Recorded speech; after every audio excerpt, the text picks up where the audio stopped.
آية بسبن دورو من الشيطان الرجيم وما كان صلاتهم عند البيت إلا مكاء وتصدية فذوقوا العذاب بما كنتم تكفرون. بسم الله الرحمن الرحيم والصلاة والسلام على نبينا محمد وعلى آله وأصحابه وسلم تسليما كثيرا. سبحانك لا علم لنا إلا ما علمتنا إنك أنت العليم الحكيم. أستغفر الله الذي لا إله إلا هو الحي القيوم وأتوب إليه. اللهم انفعنا بما علمتنا وعلمنا ما ينفعنا وزدنا علما. biye tarata suye hijriya bakele ani kemenani ani binani ani saba shaharul muharram minye hijra sankalo folo bisu nyo mugani konontonai neiladi nasaru ka jate bafula ani mugani kele sankalo konontonna bisu nyo wolon fulanai ambe dawda bugu masjidur razaq ambo kono. a'udhu billahi minash shaitanir rajim. وما لهم ألا يعذبهم الله وهم يصدون عن المسجد الحرام وما كانوا أولياؤه إلى آخر الآيتين. ألم سمين كروتا لندو أبي أنكباريايا كافو ميني مكان كون ونلا جبالي كاكا parce que bara do kama ubake ka bara minke iya do dresu temena ko ayo do temena ala ko ale ala tula jaba ka ciren to uchela ale tula jaba nube ala ya fadeli me an kunni aya nana wama lahum alla yu'ajibahumullahu wa hum yasudduna anil masjidil haram ni aya kunala ko munna ala temaka kafiru la jaba ubake kamugo shagi kabo ala kamisir horomalema anko do konni aya aye do in touche do tawsir kalaw do ko ni nye do in touche do min aya min ala ko netu la jaba tanke nube ala ya fadeli ko tanke unana kamugo shagi kabo misir horomalema ala ko munna letu la jaba ubake kamugo shagi kabo misir horomalema anko tawsikalaw doko ayi matu sede me aya min fora ko fenni ala ko letu la jaba tanke ube ala ya fadeli ko ala kambe silama munum bu cela de ko ni aya nilla nyini ala kambe mushriku de ma ko munna letu la jaba ubake kamugo sagi kabo misiri horomalema ko me hudebiya sa nu ye cide na kasebo sagi وما كانوا أولياءه كاسرو مصر هرمالين كدونكته ولويه مصر هرمالين كبيسنيوته ولويه دونكته ولويه إن أولياءه إلا المتقون مصر هرمالين كبيسنيو أني أتيجت مغشية فمغمون بسر علاني جو تيدن ناكاشيبو تيدن ناكاشيبو ولودني مكة الكابا كاكا كتم مكة مشركوكا ودي أتوالكو إن أولياءه إلا المتقون مصر هرمالين بيسنيوته مغشية فمغمون بسر علاني تيدن ناكاشيبو مؤمنون ولكن أكثرهم لا يعلمون ما هذا مدين شامان تودتو ولكن أكثرهم لا يعلمون مشركو شامان تودتو كافمون بسر علاني علان سريا بغاو ولودني الكابا كاكا ولودني الكابا تيجيا كاكا كتم كافروكا كافرو شامان تودتو okofe ne temena kabo bi aya min kalana anka ala bena mushriku kabbato chogofo alikaba koro وما كان صلاتهم عند البيت ألاكم مشركو كبتو تشغو ولوكا سلت فوي الكابا كرو إلا مكاء والتسدية ففلي ka fule fiɲɛni u da ye ani ka tɛgɛrɛ fɔ fule fiɲɛ ani tɛgɛrɛ fɔ olu ka salli n'u ka bato ye nin de alikaba kɔrɔ n'u b'u da kɛ ka fule fiɲɛ ani fana n'u bɛ tɛgɛrɛ min fɔ fajuqul azaba bima kuntum takfuruna awala ko kafirun ma aye lajaba nene naka kafiriya sababu ye o ye lajaba jumɛn ye badri ara ye lajaba min las'u ma ni muminu tɛgɛ n'u bolow u ye mɔgɔ 70 faga u la ka mɔgɔ 70 mina donc ala ko aye lajaba nene naka kafiriya sababu ye إن الذين كفروا ينفقون أموالهم ليصدوا عن سبيل الله فسينفقونها ثم تكون عليهم حسرة ثم يغلبون والذين كفروا إلى جهنم يحشرون بنكسر كن آية من فلنية أكو هي آمة وإن كان سبب نزولها قاسة كن آية يغربالي دي آية يمبنا جوغو مينفو o jogo sabatilen be mogo la fo kata jinya wuli ko aya in kamba bedema hari na ya saba asoro ko aya in jigina sababu kere do de ka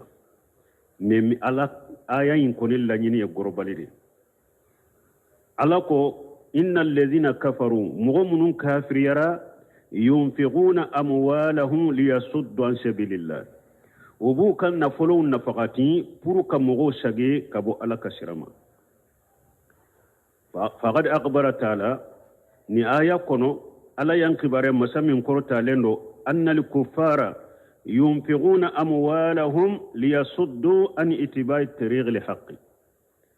ala yankibare ni aya kono ko kafiru bu kan nafulu nafaqati puru ka mogo sagi kabo cinya tugu nyogonama mogo kana tugu cinya ko dina haqiqa dina cinya en minye puru mogo kana tugu oko kafiru bu kan nafulu bin nafaqati kado o dafe fasayafaluna zalika min alaqu binu kore summa tajhabu amwalahum o ko fe kan nafulu bebeta ate foyinya wala to ala ko innal ladina kafaru yunfiquna amwalahum liyasuddu an sabilillah mogo munun kafiriyara ubu kan nafulu nafaqati pour ka mogo sagi kabo alaka ewa dina tugu nyogonyama fasayunfiqunaha ala ko bu kan nafulu nafaqati de summa takunu alayhim hasarata o ko fe beke abebe labaka kuma nimisay ay nadamatu ubin nimisa bela haythu lam tujidi shay'a parce que kan nafulu nafaqati ate foy toro nindina tinyama kafiru fule munu ka doni ke baga wuye ube simunyana uka kalimu ubenni mogo sagi kabo alaka dina tinyama chogome ubu ka kalam finance ka islama jamana ku ka kalam bila islama jamana wula ku ka telewun nati ku ka sinama nati nimbe puru ka mogo sagi kabo alaka dina tinya tugu nyogonyama me ube perda belade asi imase nindina la utesa la fana li'annahum aradu itfa'a nurillah wa juhur kalimatihim ala kalimatil haqq kafiru kan nafaqati min fulanniye u ka kalam min fulo ka sinya min fulanniye u ba fe u kala nyine ka ala kan noro yin faga uluka kuma uluka la nyini u ka tinya sanfila soro u kala nyine yode wallahu mutummi nurihi walau karihal kafirun Allah fana ba kan noro intimede har ni kafiru yoko wa nashiru dinihi ala ba ka dina indemede o mu'linu kalimatihi ala ba ka kalimai aba korta de ka bangede wa mujahir dini ala kulli din aw ala ba ka dina bange dina bedeka fa haja liqiyun lahum fi dunya aw ni nyemmalo ya belebele bade kafiru majiya kono kafiru bu kan nafulu nafaqati puru ka mogo sagi kabo ala ka dina tugu nyogonyama ka mogo sagi kabo tinya tugu nyogonyama ala ko bu kan nafulu nafaqati de na bebe kuma perdiye summa yughlabun o ko fe silama bina shuma silamiya bu kenye ubu kan nafulu nafaqati ube perda bela ube nimisa bela o ko fe silamiya bina u kenye u shetala on balmon kafiru fulo chogodela kafiru yahudani nasara ukan nafulu no bake kan nafaqati ukan nafulo beyede ka kelemina udila ka bombu udila ka minangirma udila ka silama jamana guruja kuci ubake ko kan nafulo ben nafaqati ninida silama jamana ucili ka jogo hada madon ka jogo cinya ubake ko kan nafulo nafatu odela ka dina ucinya ka mara chogo ucinya ka jamana guruja ka mogo lasu ko bila nyogo na jamana dawndama fuini bara site kafiru la jinya la ninte ko kan nafulo nafaqati ka mogo sage ka bo ala ka dina cinya tugu nyogonama ko kan nafulo nafaqati ka jogo cinya ko kan nafulo nafaqati ka hada madon ka mara cinya ubolo ko nafulo nafaqati ka silama jamana ko guruja ko becci mais ala ko ba nafaqati mais ube nimisa bela wodi yato yu ka ekelunati silama jamanu na ko ka kalawunati ko ka rajawunati ko ka sinema sowunati wo ku bila silama jamanu na puru be silama sugula chogomi ka silama deun sugula chogomi ube silama cinya chogomi ube ta kungo korona wala kata fora suuse ube ta kungo korona kata kolonse ube ta yoro dola ka doktor sawudama ube ta yoro dola kata nyomugu ni farimugu ni makoroni dama abedina gurjali kafiru benina fulo min nafaqati ashite mugo demeli yede abeye de ki ka dina gurja وراتو بن سمير رحمه الله أكو سلامة سيكنا بلاي حكيلا سيما جمانا سيكنا بلاي حكيلا كو كافر بإدمه كافو كافر باك كندمه أكو نسلامة مينيو ميري كو بلاي حكيلا يفو بلاي كحكيلا كافر تسيكا سلامة دمه ni kafiri ya ka dorome kelen finance silama jamana la anya bi ka kemedela o ka dorome kelen nu ya do aw dafe o ya do aka jamana dafe o ya finance awla o ma ke fude o nyabe aka kemedela nu ma keme yimbo aka dina kono o ba bo aka jianya na mala kafiri te perde abara dorome kele o tado silama jamana ko hinnani deme ngalo nu ye dorome kelen do awla o be keme bo aka jianya na mayala o be o ba tige ka bo aka dina la utake fude nafulu nafaqati ku ala yere fule kafo ala ya law man khalaqa ya la ide be kafiru do be ala de budo ala de kaddam feunde do ala de buda ala de bu kan nugu dew hakke do konona la o kan nugu dew o ka binyo joli be sirikure fara ko la chuma ala de nyaba bela ba bedo ay wale de fule ko kan la nyinu ka bara fonni ni mugo min nyafo nin kofe ko kafiru bo be silama jamana u demede u be hinnade u be hadamade hakke kolosi iye galontige nafulu iba nafaqati abe tinyali abe dina tinyali abe ala kasira tinyali ala kasira ka mugo sagi ka bo abe silama jamana gurjali ute foila jian kono ni ote kullama awkhadu nara lil harbi atifaha allah ala ye kafiru ibe terrorisme ni bandi ni kelekela ni tiali kala min do jiya kono ala ko kafiru de do kullama awqadu nara lil harbi atifaha allah ala ko waqti nu yetasuma meneni kele ne ala de ba fa uru de terrorisme yemenen ulu de tiali kala wemenen ulu de jiya gurja baga yemenen ulu de dankari baga kata hada madawna menen men ni mo munu mu ka dina famu umu ka dira kala ka famu ulu de be dirola ube demen kede ube hinnade ube hadamade ngase korosile cinya bu bolode dina gurjala cinyali kala site jian kono ka kafiru bo awu ye kolonse awunye doni ke baw ko kafiru beta yoro ka doktor so dawma ka fura dawma ube ta yoro ka furasi dama ube ta yoro ka kolon dama a misaliya be komi eye mogo soro tile koro iya sama kabo tile koro kata fili tasumala otigi hinarila basike kafiru kanyuma ya min fule ninye o koro dole pour abe silamiya minna nabe arjanna soro naye kanyuma ya keye kibo silamiya inkono kibila kafiriya la kafiriya min billa do jannaba kono otigi hinarila o ma hinila ayi sama kibo tile de la kifili tasuma kono kafiru be nyuma yake mogo ye silama ye nindero nkodi ya to alwala wal bara kitabu dobe kafiru della ka erinyo belebele badoke a wakati janyana sabeta sambina ni sambi durula ko silamiya u bese ka silamiya tinya cogomi do bena ko ne silama jamana silama dendo ne fereke nya bo silamiya la nya ke yahudiya do bena aba fo silama dendo ne ya bo silamiya la nya ke kerece beyi tafu ukanyema kuma akombe min fo awye mogo si te se ka silama den bo silamiya kono ka ke yahudiya ka ke kerece fo silama den fula kafiru be se k'olu de sɔrɔ k'u b'u ka silamiya la k'u kɛ kafiri ye ni o tɛ a tɛ silamasi sɔrɔ o silamaden fula a ko a fɔlɔ ye silamaden min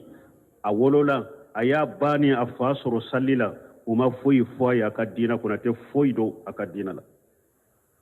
ni silamaden sugu yahudiya bɛ se ka nin bɔ a ka silamiya la k'a kɛ yahudiya ye nasara bɛ se ka nin bɔ a ka nasara la k'a kɛ a ka silamiya la k'a kɛ nasara ye a y'a ba n'a fa sɔrɔ o bɛ sali la o ma foyi fɔ a ye a ka diina la a tɛ foyi dɔn a ka diina la ni silamaden sugu a bɛ se ka nin bɔ a ka silamiya la k'a kɛ kafiri ye kelen filanan silamaden filanan ni n'aw bɛ se k'o sɔrɔ silamaden min a nana a la yɔrɔ la a bɛ lɔgɔma min don a da kɔnɔ a t'a bolo a bɛ ji min min a t'a bolo kɔngɔ b'a la minɔgɔ b'a la dumuni min yɛrɛ a b'a don o t'a bolo feere bɛ mu a b'a dɔn dɔrɔki min don a ka na a t'a bolo ni silamaden sugu a bɛ se ka nin fana trompe ka ɲumanya k'a ye k'a bɔ a ka silamiya la k'a kɛ kafiri ye awa ko n'a bɔra ni silamaden fila la aw tɛ se ka silamasi bɔ a ka diina la ko aw b'aw bila aw ta la bɛ min fɔ a ye silamaw to u ka diina kɔnɔ a k'u jogo tiɲɛ a ye silamaw to u ka diina la dɛ mɛ a k'u jogo tiɲɛ una man kɛ diɲɛ la una man kɛ lahara la u ka ereɲo carila nin de kan k'u ka kalanw ta k'u bila silama jamanaw la ka arajow dila ka telew dila ka sinamasow dila k'u bila silama jamanaw na pour u bɛ silamaw jogo tiɲɛ cogo min a yɛrɛ furu ye k'a fɔ yan kafiru b'u ka nafolo nafakati pour ka mɔgɔw sagi ka bɔ ala ka sira ma ala k'u b'a nafakati dɛ a bɛɛ bɛ kɛ u ka nimisa ye o kɔfɛ ni silamiya bɛna se u ma silamayi b'u kɛɲɛ u bɛ dɛsɛ a la pewu walladhina kafaru ala ko mɔgɔ minnu kafiriyara ila jahannama yuhsaruna ala b'u bɛɛ fara ɲɔgɔn kan ka taa bɛɛ to k'a bɛɛ bila jahanama de kɔnɔ nin ye perdi fula ye kafiri bolo sa i b'i ka nafolo min nafakati diɲɛ kɔnɔ ko i bɛ diina tiɲɛ n'a ye i bɛ ala ka tiɲɛ tiɲɛ n'a ye ala ko i ka nafolo i bɛ nimisa la a bɛɛ bɛ ba i bɛ nimisa i bɛ maloya diɲɛ kɔnɔ silamiya bɛ se i la nin y'i ka diɲɛ malo ye ayiwa a ko yomanikama dɔ fana lahara fana ala b'i dɔ jahanaba tasuma la ye jahanaba tasuma lajaba lahara i bɛ bila o fana la peredi fula de bɛ kafiri ye a b'a ka nafolo in nafakati pour ka nin diina tiɲɛ a tɛ se nin diina la a bɛ peredi a ka nafolo bɛɛ la a bɛ nimisa a bɛɛ la a tɛ se nin diina la diina in bɛna se a la kelen o y'a ka diɲɛ maloya ye ayiwa lahara fana jahanaba tasuma de b'a ɲɛ ye ala b'a bila o kɔnɔ ليميز الله الخبيث من الطيب ويجعل الخبيث بعضه على بعض فيركمه جميعا فيجعله في جهنم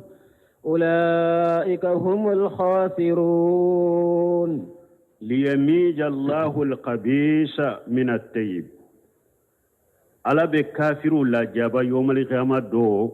كل جهنم تسمى كنو punu ka ɲuma ani juguma k'u bɔ ɲɔgɔn na Ibn Kasir ko wa haja yahtamilu an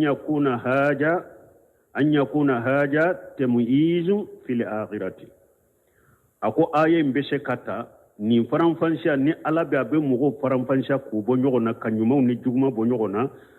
ko aya in bɛ se ka ta u bɛ kɛ lahara de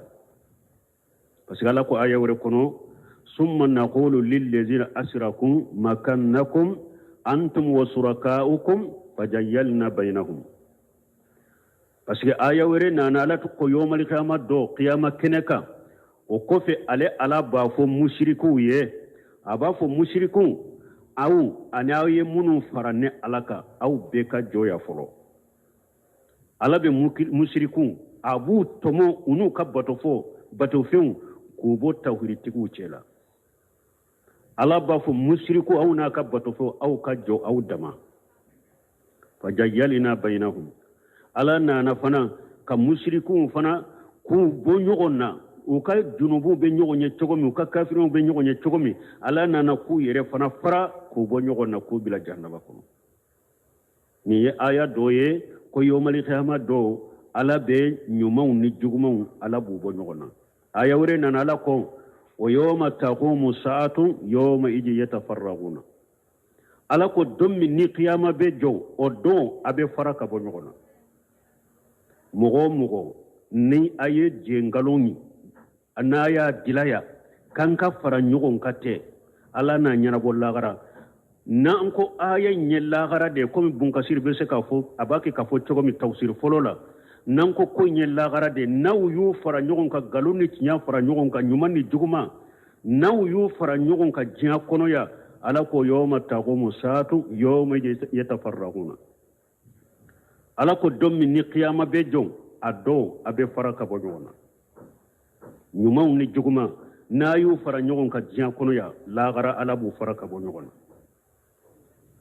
aya wure kuna ala ko yawma yasaddauna ala ko yawmal qiyamah do abe faraka bo nyona aya wure kuna ala ko wa mutaju al yawma ayyuhal mujrimun aya wure kuno qiyama kene kan ni be jora ala ba fo cieli kelaw aw ka bo mo nyumon cela akata udama ni nye tawsiri foloye bun kasiri ko tuguni wa yahtamilu an yakuna hajatu izu fi dunya ako abesika ke nin faran fansha min fule ni kanyumai ni juguma bo nyona ako abesika ke jinya fanaye ayel la nyini besika jinya bima yajharu min amalihim lil mu'minin wa takunu lam mu'allilatu lima jala Allah lil kuffar min mali yunfiquna fi sadd an sabilillah la nyini munye mana jinya kono ala be kafirun ka baraketa unu ka fotawu abu bange mu'minu yere bado nunun te mo nyumay nunu nyam mo jugude mana kullu nyini be ke lamu in kala nyini be ke munye wala mana kafiru munun fulenye alayin na folo di kafiruma ka kafiru ke uku kan na folo na faqati puru ka mo sagi kabo alaka dinama inma khaddarnahum ala jalika alako alayil wal nilatige kafiru kake ninke mun kama liyamija Allahu li khabisa min at-tayyib ala ya latige kafiru kan ninke jiya puru nyumaw ni jugmaw na bonyogona mo munu nye nyumaw ye nulu bado nin kafiru munu fuleni nyu kademe munu fuleni nye nunun te demede dina ciya lawde do uluna do kabo mogola mogo munu be kafiru kademe muna kafaruka nyumani jugma na bodongona ala kul hal balma an ko ibn seminu ko ako ewa qawaidu tawsir kono ako aya kele ni kuma fula fora aya kele nofe kuma fula nu te nyogo nguli alaka kuma ferelende do abe kuma fula imbeta awa kam mu'minu nyuma ni juguma bo nyogona ala ba ke jiyan kono nyuma ani juguma ala bu bo nyogona depuis jiyan kono parce que ala bena ni la jarabu do ye dro kana ni ko do ye ko mimbe mu'minu ni munafiqu bo nyogona alif lam mim ahasiba an-nas an yutraku an yaqulu amanna wa hum la yuftanuna wa laqad fatanna alladhina min qablihim fala ya'lamanna alladhina sadaqu wa la ya'lamanna al-kadhibin ko aya do la ya rifo ako alif lam mim ahasiba an-nas an yutraku an yaqulu amanna ko yala hada madun aw ya miri dewa ko aw ko ye mu'minu ya aw dala ne ala bawtote jiya kunote ya kelen kele bafo ne mu'mini aw nyana ne ala bawtote wa fonne ala kawla jarabide mugo munu nye tiya tigu kalli man yala una do mugo munu nye galon fola de kalli man yala fanana do ala be la jarabude ke wama asabakum yawmal tagal jam'an fa bi idnillah ودياتو بدر دو ألاكم مني أوصر مؤمنون جمع فلا بنا دومي أكيراني ألاك جند وليعلم المؤمنين mi ake kunye munye ala na mu'minu bange mugawiye wali ya'lamu alladhina nafaqu munafiqu fanana bange wa qila lahum ta'alu qatilu fi sabilillah ni munafiqu bange raw ba fu munafiqu aina anka kele ka ala kashrala o de faw ubi aina kan yununi ka kabu mu'minu ka qalu law na'lamu qitala latabanakum munafiqu ba fu nan tunya do ko kelebe ambe tuga uko aya wore kuna ala ko وما كان الله ليذر المؤمنين على ما أنتم عليه أيوري كونوا ألاكم ne alate mu'minu toye aw billa halam minna be ka fo nye mu'mine ni mu'mine aw billa halam min kate nete mu'minu ne alate mu'minu toye nin kan kate hatta yemija li khabisa min at-tayyib fo ne alaka na ni ko do de ye kana ni la jarabu do de kanyuma ni juguma mbo nyogona wa ma kana Allah liyutil akum ala al-ghaibi alate aw boko dogolen kalamaw hada madente ko dogolendo dan fente ko dogolendo nambe namba fo karasa mo nyumando karafa mo jugudo fulla jarabu de kana ni la jarabu do nana de sa donc ambe mu'minu ni nyumaw ni jugumaw ambu bo nyogona mu'minu ni munafiqu ayawre kuna lako am hasibutum an tadkhulul jannata ولما يعلم الله الذين جاهدوا منكم ويعلم صابرين ويعلم صابرين alako yala au nyana au nyana au bakanyena mayake katado arjanna konote kasuru ne alama ni la jarabu dode ye mugo mununyu jija ka jihaduke alaka sirala onado sabari baga onado mugo munun fanay munafiqu onado ko da to Sheikhul Islam Ibn Taymiyyah ko ako teme ibe teme ke kanyo tente chogomi na be mugun ani ewa fem bonyogo nade bu bonyogo nade awa ako la jarabi de hada madem fana ka teme la jarabi ulu de fana hada madem ka teme ni la jarabi de be mu'minu ani munafiqu bonyogo na mo munu sabatilen bu ka dina haqiqaka ani mo munu sabatilen tu ka dina haqiqaka hada madem fana la jarabi de bo bonyogo na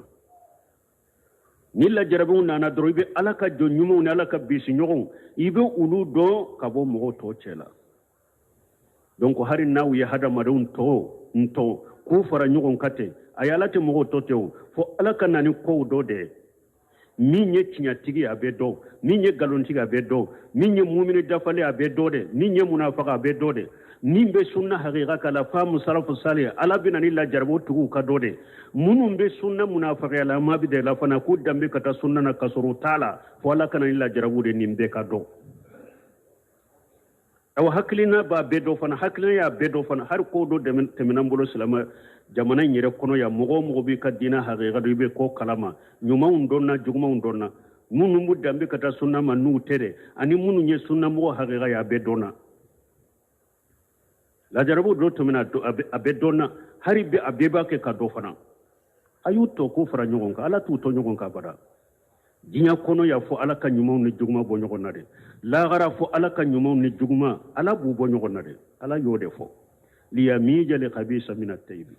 wa yajala al khabisa badahu ala badi awan ninye nyumo ni juguma nu tomo ka bo nyogon na mbe juguma dama mba be to nyogon ka be fara nyogon ka fayeru kuma hu mbe juguman fara nyogon ka betto nyogon ka jami'a fayeru kuma hu jami'a ka be fara nyogon ka fayeru kuma hu jami'a mba be fara nyogon ka fayejaluhu fi jahannama mba be bila jahannama kono ko aye fara nyogon ka te beki tafu beki ala na nyana bollaghara anyana boli fulede naye nyuman ni juguman nayu fara nyogon ka ya yomali kama do ala ko ale boy abe bonyogona be nyumaw ni jugmaw bonyogona abe juguma be fara nyogon ka beto nyogon ka be fili jahannama kono ulaika humul khashiruna awa ala ko nunun tigla mo munun farla nyogon kate ka be fili jahannama kono nunun de mo perdilenya donc mbalimo hada madem cinya be yoromi cinya nyini ka ika sabataka galonje munun fulen ni jama fu falati fara nyogon kam munun fulen ni utel laba de pejia kono sanka lagara laban tala de pejia yere kono folo ala babbe faraka be bo nyogona fo ala kana ni fitina dode fo ala kana ni la jarabu dode ka hada maden nyuman ni juma bo nyogona jiya ko ya folo lagara fana ala ba bo nyogo na ka jugumay mbetto ka be faranyo ka be fili jahannaba kono ala kanke nyuman jamala قل للذين كفروا إن ينتهوا يغفر لهم ما قد سلف وإن يعودوا فقد مضت سنة الأولين قل للذين كفروا محمدكم أفو مغوية مغمون كافر يرى إن ينتهوا ناياك كافر يدابلا أتوبرا كتألم يغفر لهم ما قد سلف جنوب من تمنا أبولون على بايا فويه وإن يعودوا نو ساغرا كتاك كافر يما فقد مدت سنة الأولين مغفلون ne ala kallada temina mogo folo la cogomi o beede o ye munye kaw halaki mogo folo munun toro ka kafiriya ka domira ka ma boala ne yu halaki de aw fule na bora ka kafiriya la junubu temina bolomba be ya fawye nya be ya fawye na tora ka kafiriya la ni folo ke cogomi mba fana ko cogola de kaw halaki donc ni nya yira kafiri fule na ba ka kafiri la ni mogo ye kafiri aye mogo faga ke o aye jeneya ke o aye junubu ke na silamiya yin junubu imbe boy ala ba ka junube ya fay wariya to nana abdullah ibn mas'ud ka hadisa kono anna rasulullah sallallahu alaihi wasallam qala ka cide kisini nema baka qala man ahsana fil islam ciden ko ni kafir min islamiyara iyi ka silamiya in konona la iye nyuman ke lamu yuakhij bima amila fil jahiliyati iye bara jugu munun ke jahiliya la alati minanu ya kida nyo fo sallallahu alaihi wasallam kafiri ni silamiyara iye nyuman ke ka silamiya la bara jugu temena ibolo jahiliya la alati minanai wa man asa fil islami me ciden ko ni mogomi e ko islamiyara me islamiya in konona la ima foy ke ni jugumante ughija bil awwali wal akhir ika junubu folo wana labalabi minana be jahiliya la yemun ke o islamiya la min alabi minana be wa fi sahih aida anana bukhari kono tuguni anna rasulullah sallallahu alaihi wasallam qala ka cide kisini nema baka ako al-islam yajubbu ma qablahu ko silamiya be junubu tige junubu min temena silamiya ni silamiya mbo junubu tige ka boy ni mo tunye kafiriye iye junubu ke ni silamiya imbe junubu imbe tige ka boy wa tawbatu tajubbu ma kana qablaha aw tubu fanafule ni hada maden tumbe junubu ke itubira ka boy ka junubu la tubu be junubu fana bogote ka fili ka boye silamiya abe fem bogote ka boye min temina silamiya nye ni tubira fana tubu yin fana be ke sababu ka junubu min tumbila ka bogote ka boye pew وقاتلوهم حتى لا تكون فتنة ويكون الدين كله لله فإن انتهوا فإن الله بما يعملون بصير وقاتلوهم ألقوا مؤمنون أقوى مشرك أي كافر أيوكل كفر حتى لا تكون فتنة فنفلن كفيات تدغ كلك تغني هل نفلن كفيات من بتدغ كلك فناتولا نو بشك مؤمنين كلا فتنة كدين الله ويكون دين كله لله دين من بدين بسامفلا سرو وناتي على تاي أيوكله كوكا فنا بابيو فنو تسلام فتنة تغني تسلام فتنة تغني أكدين الله ni ndemfleni nye anana ibn umar bolo alaka je kabu fula bema anna rajula jaahu faqala ya aba abdurrahman allan tasma'u ma jakar la fi kitabihi ako abdullah ibn umar ma ako yala imame aba abdurrahman alayhi min faka kitabu kono wa in taifatan min almu'minina iqtatalu ni mu'mini jama fula mu'minu fula jama kulu fula nu kelela fama yamunauka allan tuqatila kama jakara Allah fi kitabihi parce que ni nye fitina munun tumbe sebo telela Abdullah ibn Umar nunu masoku bolo do ala kele munun tumbe ewa Ali ibn Abi Talib nunu tilela sebo do donala sebo do masoka do ala yu tege mina ka bola Abdullah ibn Umar bola bo ninche nana Abdullah ibn Umar mare ale ba fe kamru Abdullah ibn Umar kala sode ka delela wirala pour aka faruka keleina ako emaye ko ala ko ni jamakuru fula benna to kelendon bagana to kelendona be ka faga min bagara be ka ewa faraoka aka to kelendon kele e momewa ayen ni Abdullah ibn Umar yete munna ite faranka ka keleke ay Abdullah ibn Umar yininka faqala ya ibn akhi uayyaru bihadhihi al-aya wala uqatilu ahabbu ilayya من أن أعير بالآية التي يقول الله عز وجل ومن يقتل مؤمنا متعمدا عبد الله بن عمر يا أجابني ما أقوم بالما كده نكا جلغي فلك آية مينفو نكا جلغي ني أو آية سببوية أو كوسا ني بو في كتمي نكا جلغي ني ألاك آية ني ألاكو ني مغو يتوكو كمؤمن فغيبتا جانبا ne ka jalagini e fule ka aya min wo inta fatani min almu'mini iqtatalu ne ka jalagini o aya ide mo kulle bu kun jalagini o aya e mbo fe kateme nka jalagini aya e aya min ni ala ko ni mu'mini faghibeta jannaba kono kele mun fana fula golote akera to wote ko be mu'mini faga aya jabini oye ila ghairi kata aya labana qala fa inna allaha ta'ala yaqulu wa qatiluhum hatta la takuna fitnatun amma Abdullah ibn Umar bilade asagira ka aya kel wore fo ewa akwala ko qur'ana kono aye kafiru kele aye kele ke fonni fitnate do dugu koloka qala ibn Umar ko qad fa'alina ala ahadi rasulullah sallallahu alaihi wasallam akoy fule kam min ko an nyo ke ciden tilede la ciden tilede ni islamiyara kafiru binani ibu bugo ado ubi faga yere ube dogoyama be daika o de fitinali nye anw nye keleke fo silamiya nana fanga soro kafiri dese ka sago ke silamala anw nye ni aya barake ciren ka tilela de an nye keleke ka fitina boy folo la ni silama ni silamiyara kafiru bum mina ki bugo ku siri de anw nye keleke fo o bora e silama ya yere soro kafiru tumbe silamu fitina ni mina o banna o bora e pew anya kele ko fo silamiya chayara falam takunu fitna mato silamiya la falamma ara annahu la yuwafiquhu fi ma yuridu tumami che nya do ale ba fe kam minni Abdullah ibn Umar fa te soma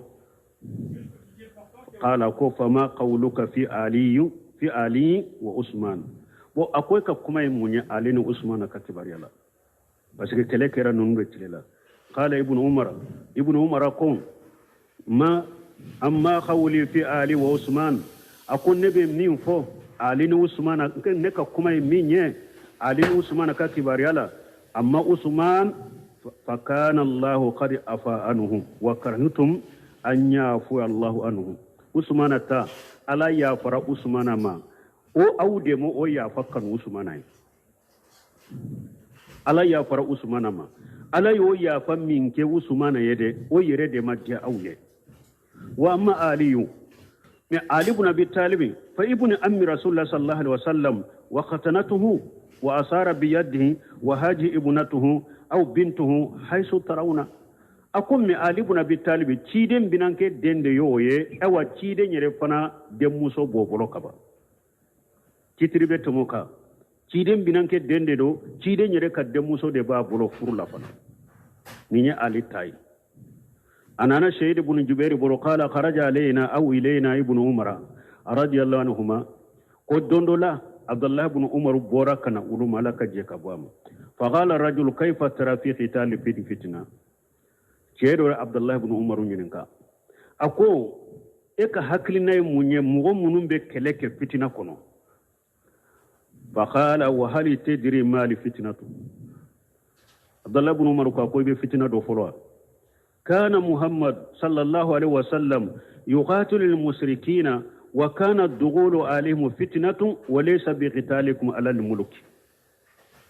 أكو فتنة مونيا أكو تشيدن تللا تشيدن تنبي مشركو دي فغا أوقتي إكاتا دو مشركي يريكا كويبا كلي ويه فتنة أكو فتنة تنيو دي مي فتنة تي أو باكي كا كلي من كما مساكيا كما أكو فتنة كونت نيني دي أو باكي كا كلي كي مساكيا دي كما fitina yede kele tumbe ke mushriku de kama katado mushriku ka ku kele ku faga o de fitina me fitina inte walaysa bi qitalikum ala al mulki fitina inte au baka ka kele minke masaka ya kamate ni hadisa bukhari abo qala adadu min ahli al ilm wa qatilum hatta la takuna fitnatu yani la yakunu shirku doko hatta la takunu fitna kore munye aye mushriku kele ka kafiru kele fo mushrikiya ka boy har ni mushrika ma boye pew mushrikiya min betto e ba soro fanga tala akeli ye anake bali ya be kelenya utesika foite wa qila hatta la takuna fitnatu ay hatta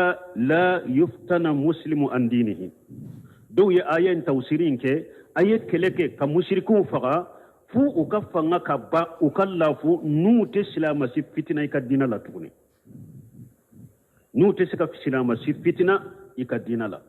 wa yakuna dinu kulluhu lillahi dina benake dina mimbe khalashi alaye anake alatai dina mimbe dina be sampela soro onake alatai qala fariqu min alulama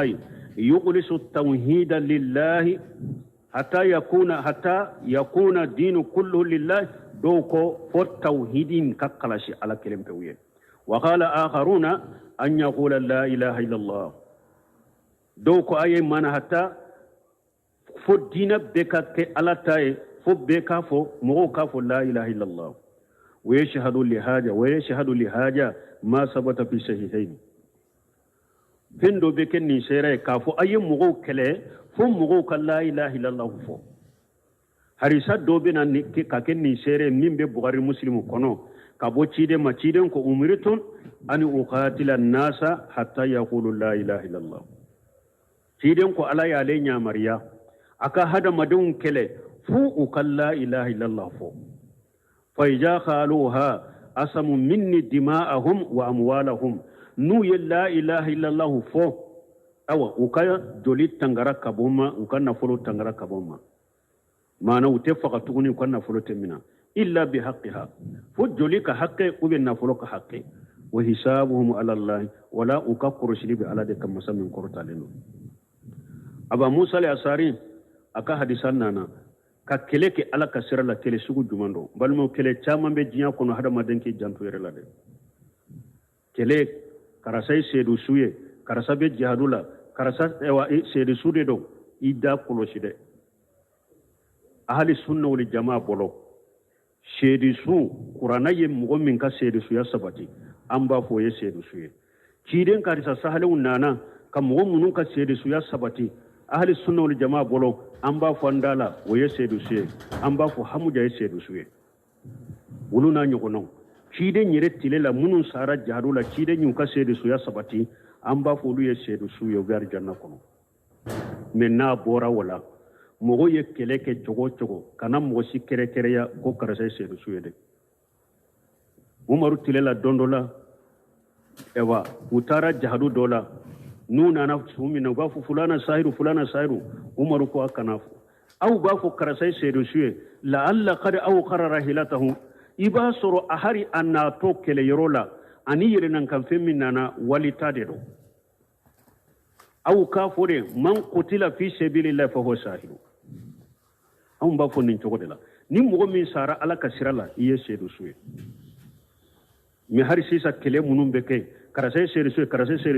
kana fo a fo doro ko ni mogo min sara ala ka sira la iye seedu suye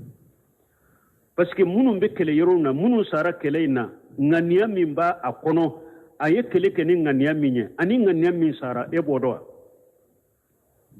asara ngania min kay to do nko cide nyere tilela seba do tara kele yorola na ye kafiri ni ye che faride iye kele de i kele jole ndo beti faga ibe jamala bi faga sebo ko bi ni nye baraji min soro mogosi ma ɲɔgɔnna soro kɛlɛ yɔrɔ ya ciden ko ni wa a ko nin bɛ tasuma de kɔnɔ hadisa bɛ bugari kɔnɔ seba do ko a ko ale ma se ka ciden ka kuma la a ko mɛ bi a ko sebaw tɔ la ne y'a wuli lafiya nin ko la bi ne bɛ nin nɔfɛ koyi fo ka taa sa fo ala b'a kɛ cogo min ale tugura cɛ in ko a b'a kɔlɔsi cɛ in bɛ kafiru faga dɔrɔn bɛ kafiru faga fo yɔrɔ dɔ la dɔrɔn kafiru dɔ ye a fana bamuru kɛ k'a fana tigɛ a nin ma bɔ a binna ka bɔ a ka sɔn kan ani nimakara bɛ ɲɔgɔn na min nimakara bɛ ɲɔgɔn na o ma ko a la a yɛrɛ y'a a ka tama bɔ a ka foroko kɔnɔ ka tama nun ka tama jɔ ka nun wuli k'a wuli ka disi dɔ tama nun kan tama nun taara bɔ a kɔfɛla ye a t'o dafara cɛ in bolitɔ nana ciden ma a ko n dalen tun b'a la ko i ye ala ka nabi ɲuman de ye dɛ mɛ bi dɔ farala k'a fɔ n sɛriya n dalen b'a la i ye ala ka nabi ɲuman de a ko ye mun ye a ko i ko cɛ min ye tasuma dunkɛ ye ne tugura a ko ka tugu a ko fo kafiru y'a sɔgɔ o ma ko a la a bɛ nimakara la a yɛrɛ y'a tɔ dafa ciden ko ne m'o fɔ aw ye a ko mɔgɔ si tɛ don arijanna kɔnɔ ni si tɛ don arijanna kɔnɔ fo mumini ni si tɛ don arijanna kɔnɔ fo mumini ni n cɛ y'a tɔ dafa min kɛ a bɛ jahanaba kɔnɔ ciden ko m'a fɔ aw ye a y'a yɛrɛ fagali min kɛ a taara jahanaba kɔnɔ o de y'a to ciden ye hadisa fɔ a ko hadamaden dɔ bɛ yen a bɛ baara dɔ kɛ arijanna baara i b'a sɔrɔ ala y'a sɛbɛn jahanabadenw de la a si laban dɔrɔn a bɛ taa jahanaba ani arijanna bɛ to komi ɲɔgɔnya kelen a si laban dɔrɔn a bɛ taa jahanaba baara kɛ a bɛ taa jahanaba a ko hadamaden dɔw fana bɛ a bɛ jahanaba baara kɛ fo foyi tɛ to ani jahanaba cɛ illa jira ɲɔgɔnya kelen a si laban a bɛ taa arijanna baara dɔ kɛ a bɛ taa arijanna mɛ nin kɔrɔ tɛ ko i b'i ka si bɛ kɛ dusukunkalasi la i si laban ala b'a tiɲɛ i bolo dɛ ciden y'o fana faranfasiya ye fima yabudu linnasi hadamadenw dɔ bɛ baara dɔ kɛ min bɛ bange hadamadenw ye ko nin ye arijanna baara de i b'a sɔrɔ dugu a tigi dusukunkalasi tɛ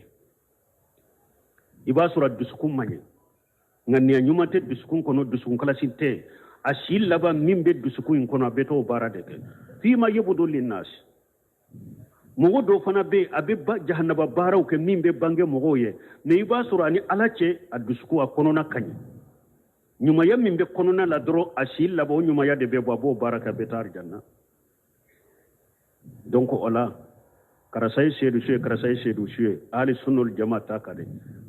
kuranna ni hadisa sahalenw ye min ka seedu suya sabati o ye seedu su ye ni o tɛ hari ni silama jahadu de bɛ sisan ni min sara an b'a fɔ de man qutila fi sabilillah fa huwa shahidu an b'a fɔ de ni mɔgɔ min sara ala ka sira la i ye seedu su ye o de la filɛ an bɛna hadisa min fɔ an ko hadisa in nana ba musa al-ashari de bɔrɔ qala suila rasulullah sallallahu alaihi wasallam an rajuli yuqatilu sajja'atan wa yuqatilu hamiyata wa yuqatilu riya ay yujalika fi sabilillah فقال صلى الله عليه وسلم من قاتل لتكون كلمة الله هي الأولياء فهو في سبيل الله عز وجل ونانا تشيدن ينكا كو تشيدو بي علي بي كليك تشيفريا دي كما ka keleke doro cefari da yenye doro keleke kadinye doro abe keleke do be keleke ninganya de kama ko do fana be abe keleke la fasali de kama ne be karasari nofe ne be karasari kanu ne be karasari supporter abe nin ko ina mbe do kelena mba deme mba la fasa ko do fana be keleke o kama do fana be keleke yere jira una fo karasa brama be se kele chogola karasa e mo min fa biya kacha karasa kafari do fana be keleke iriya ka yere jira ayu jalika fi sabilillah jalla ko cide man ni sabala jombe ala kasirala ni mo saba jombe ala kasirala fa qala cide ni mo saba be toye aye mi jani do dama dro peseli fendo be dama ni mo min ka kelebo kono na sara sedi suru ni mo ka keleto kono na sara sedi sute ciden ko chogode akom man qatala ciden ko ni mo min kelela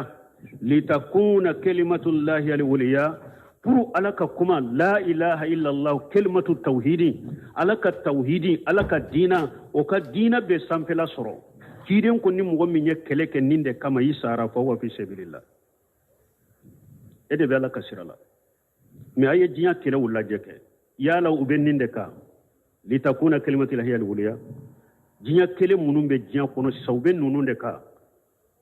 manka munun be jamana kono wuli munun be jamana kono giri munun be jamana kono marashi munun be jamana kono be ninde ka jiko balnade e koli tiana de sira wu tiana de jamana wori tarankira de wori dunna de kele be nunun de kama woni mugo mi sara wala e ba fo ko ye sedu suye chogodi kele ma ke tawhidi sabatili kama kele ma ke dina be kabbo galum be kabbo islama dina ka dina be samfela soro kele ma ke o kama kele o kera de kalawun tiana sira wu tiana jite sirate docteur so tiana abaru te minawunte jinya ko dama de be fo mogo ye o kele de be jamana kono o marasi de be jamana kono ni mogo mi sagira ka sawala au beta jo ola e kalam bagatoni wajulo to ko sedi sudo har ni min sara jahadula ko an kana fo ko sedi su tanke cire man min ka sedi su ya fanye an ka fo man qutila fi sabilillah fa huwa sahidu ni mogo mi sara la ka sirala iye sedi su ye cogodi ninjiya kele uni ninjiya fitina uni ninjiya mankaw e beta fo ko nunu nye sedi su ye la hawla wala quwwata illa billah alaka hakliman de kalambagaw ma de wajulu kelaw kalambagaw alaka hakliman duma jamana kono de ni eye fenken fenye ala ma ke minye he obese kakaya o tese kakayo sedu suya to ye de ciden de be mogo ka sedu suya sabati alete ko dogolendo ala be wahu ciyama karasa sara ne ala ka sira de la sedu suro abanna qur'ana ye min sabati ko sedu suro ye sedu suye ciden ye min sabati ko sedu suro ye sedu suye ni o boray ahli sunna wal jamaa ni mogo sara ginya kele la amba fo de man qutila fi sabilillah fa huwa shahidu ni mogo min sara la ka sira de la ye sedu suye ni mogo min masala ka sira la do te sedu suye donc mogo ka hakilu soro ni yorola ni hadisa nana ko prepare la tiganye mogo ku jantu yorola kuma do foli la quoi وإن تولوا فاعلموا أن الله مولاكم نعم المولى ونعم النصير وإن انتهوا ودوا وإن تولوا تمام ما تمام يا كلمة تمام ولا فإن انتهوا نويا الدابلا فإن الله بما يعملون بشير ألا أببار منكر فإن انتهوا أي بقتالكم أما هم فيه من الكفر ناي مشركو كلا يكافرو كلا نويا كافريا دابلا ناكا كللي أو أيو كللي منك نو كرا سببوية ويا كافريا دابلا فكفوا عنه أيو يكوتوي أيو فغلي أيا بلا وإن لم تعلموا بواتنهم هرنا يا سورة كنونادو ni au yukele akakele likera sababu ye ube kafriya munyo ya dabila kasere kuma fo dala ayuka kelelinu fakali dabila hari na ya soro mimbu kono na todo asilama ebe jahiru de konte fa inna allah bima ya'maluna basiru de yato ala ko bina bara minkene ala de boyesa min dira silama koni ma jahiru de dira amma ni mogo ye sere kuma koni fodoro kele banna annace anta kanna folota anta kele tuguni aka bara to ani nimba dusukun kono ala nyabola watantai odiyato anana aya wure kuna ala ko fayin tabu wa qamu salata wa taw zakata faqallu sabilahum ala ko ay mushriku faqa aku kele ni tubira utubira uye salli nata chogola uye jakabo aye sira bila uya ku ka kele bila ona aya wure kono ala ko fayi wanukum fi din nu tubira uye salli nata chogola uye jakabo akabali mawdo wa fi sahih anna rasulullah sallallahu alaihi wasallam anana hadisa sahalen kono usamata ibn zaid utara kele dodela usamata anim madinan kado tuma mutara kelena ulu ye kafiri doye ana ka baw aba ka ke ka bawbe uno ka bamuru utilela kafirina abolila tumame ayado ukunna ala ufula beyu ka bamurta akul la ilaha illa allah madinan kanya ka bamuru mina usama ta ya fa kibariya nana ciden masallallahu alaihi wasallam ko ce yin la ilaha illa allah fo usama ta ya fa ciden ko usama tama akatalitahu bada an qala la ilaha illa allah ako ce yin kelin ko fi la ilaha illa allah fo ya fa wa kayfa tasnau bi la ilaha illa allah yawm al qiyamah ako usama qiyamah do ni la ilaha illa allah min ni ce nya fo ebo ke chugodi ebo ko chugodi usama ta ko ciden ma ya rasulullah inna ma qalaha ta'awuja ako ciden ni manin fo ewa dina ko kama nenyen nin fo siranya de kama be kisi bamuru ma chogomi parce que o de jahilu ulu ya gede ukuna ne bamuru tara da ko la ilaha usama ta ko la ilaha in fora puru abe kisi bamuru ma chogomi de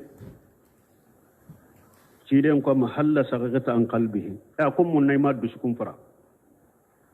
mun nay ma dusukun fara ka do ya iska ya fo alaka mu ba ma fo alaka mu mun nay ma dusukun fara ciden tunkera abe saga ka kuma ka usama ta iya faga la ilaha illa folen ko fe qiyama duni la ilaha illa allah ba ka ko ke chodi malaka bi la ilaha illa allah yawm al qiyamah qiyama do be ni la ilaha ke chodi fo usama ta ko ale yire jannata o don ka ke ale donne islamiya kono na man ni nyukuna ke tanka le ni misra koina fo ale ya nata o don ka ke aka islamiya donye kasoro nin koy masoro donc mbalmon silamaw fana mimbe ambolo jahiru de ba ambolo ani mimbe penke silamiya don kan site silamiya la mbalmon far e wa difference site kafir ni silamace ni la ilaha folite ni yeseri kuma fula fo iye kafir yeseri kuma fula fo iye silamai ibanna ku fo hari ni ye lahiru tanta dogo nyumala la ilaha illallah ibanna ka fo dala iye kafir silamiya min bi do akono yeseri kuma de o yeseri kuma wode be mo do silamiya kono de ciden fule ka fo umurtu an uqatila an-nas hatta yaqulu la ilaha illallah ala yenne nyamaren kam mo faga fo kan la ilaha de fo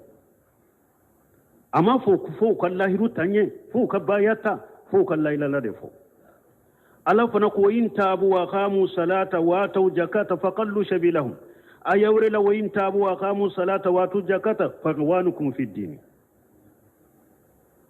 tubi nu tubira tubu ye moy la ilaha ka fo dala o kera usallira jakka bora aka balimo do dinala baya ko ma fo alaka ayala ni kafiri tubira la ilaha illa fora aye sallina ta chogola aye jaka bo aw ka balima de do dinala aw ye mu'minu to aye islamo chogo o fana islamo chogo kelendela fa ikhwanukum fi din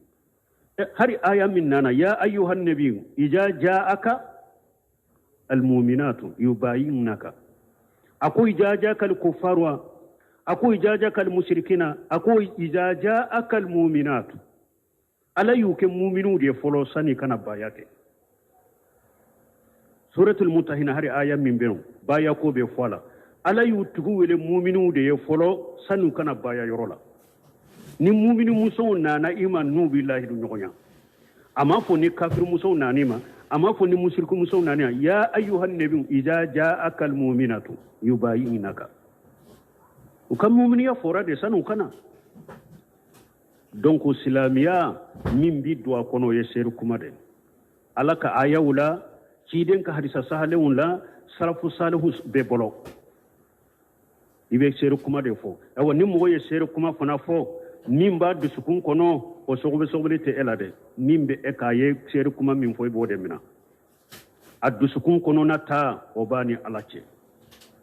mo min ta fo len ko fesa na ye bara bangalen ko fana be dina kono ni ye nin kuma ke fo ibora silamiya kono ni ye nin ke wale ke ibora silamiya kono na tigi yo ɲɔgɔnnaw kɛ a welela huja jɔra kan a bɛ kɛ kafiri o la mais n'o hujaw ma jɔ a kan an b'a minɛ ni jahiriw de a kɔnɔna ko o b'a ni ala cɛ ni aya fana y'o de yira wagati sera subhanakallahumma rabbana bihamdika ashhadu an la ilaha illa anta astaghfiruka wa atubu ilayk ye ɲininkali dɔ kɛ a ye dɔ ci an ma kan hakili jiga la ɲininkali ko muso dɔ de don a ko a cɛ tun ye nafolotigi de mais ale n'a ka denw nafagati min wajibira u ye cɛ in kan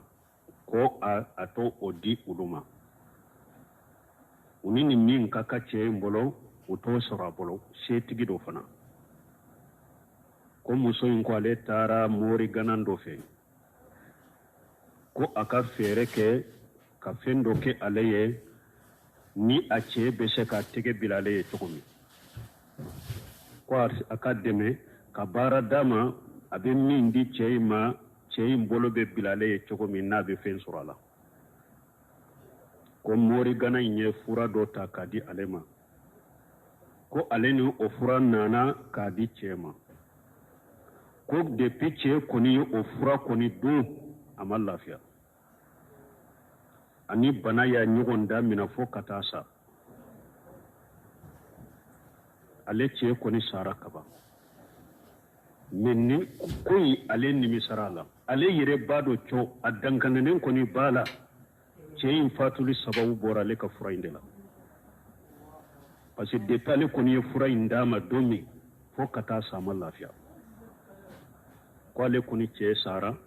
mun bɛ ale kan ani cɛ mun bɛ ale kan ani ala cɛ a ye min de ɲininka bon ni an ka sɛgɛsɛgɛliw kɔnɔna la